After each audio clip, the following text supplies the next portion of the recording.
네, 여러분 안녕하십니까? 오늘은 우리가 그 한약을 드실 때 주의사항, 또 금기사항, 한약을 드실 때 이러이러한 것은 하지 마십시오. 특히 이제 우리가 음식에 대해서 많이 말씀들을 합니다. 한약을 드실 때, 예를 들어서, 날무를 먹지 말라, 생무, 그 다음에, 예를 들어서 돼지고기를 먹지 말라, 밀가루를 먹지 말라, 이렇게 이제 먹지 말라라고 하는 그 많은 음식들이 많이 있습니다. 근데 과연 그런 것은 어떤 의미가 있을까요? 어떤 분들은 이제 한약 드실 때 워낙에 이제 금기사항이 많기 때문에 너무 번거로워서 이제 한약을 기피하는 분들까지 있을 정도로 하여간 가리라고 하는 것들이 많습니다. 우리가 이제 흔히 이제 잘못 알고 있는 것 중에서 우리 한약을 드실 때 날무, 무를 생으로 먹으면 머리가 하얘진다. 이런 말이 있습니다. 근데 이제 이것은 굉장히 잘못 알려진 말이죠. 원래 이제 한약주에서 우리가 숙지황이라는 약이 있습니다.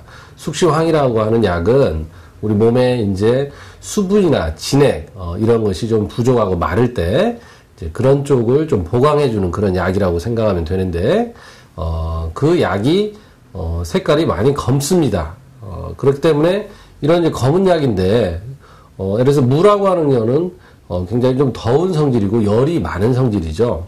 그러니까 숙지황을 쓰는 그런 병이라고 하는 것은 이제 몸에 열이 많고 수분이나 진액이 줄어있을 때 쓰는 약인데, 만약에 이제 그때 좀 더운 성질의 무를 먹게 되면은 그 숙지황이라고 하는 것의 약효가 떨어질 수 있기 때문에 그것을 먹지 말라, 이제 그런 의미에서 그런 말이 좀 와전된 것 같습니다.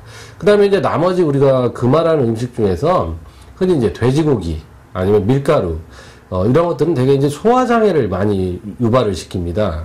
우리가 이제 한약을 드시는 분 중에는 위장의 기능이 약한 분들이 많습니다.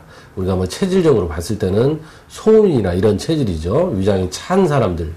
그러니까 이제 우리가 한약도 입을 통해서 경구로 투여되는 것이기 때문에 결국은 소화 기능에 의해서 흡수율이 많이 달라지게 됩니다. 따라서 이제 한약을 드실 때 예를 들어서 돼지고기를 드시고 체한다거나 설사를 해버린다거나 그러면 당연히 우리 영양분의 흡수도 안 될 뿐더러 약효가 당연히 떨어질 것이기 때문에 이제 그런 것을 금하라고 하는 것이죠. 그 다음에 우리가 보통 이제 녹두나 아니면 콩 같은 거 이런 것을 또 피하라고 합니다.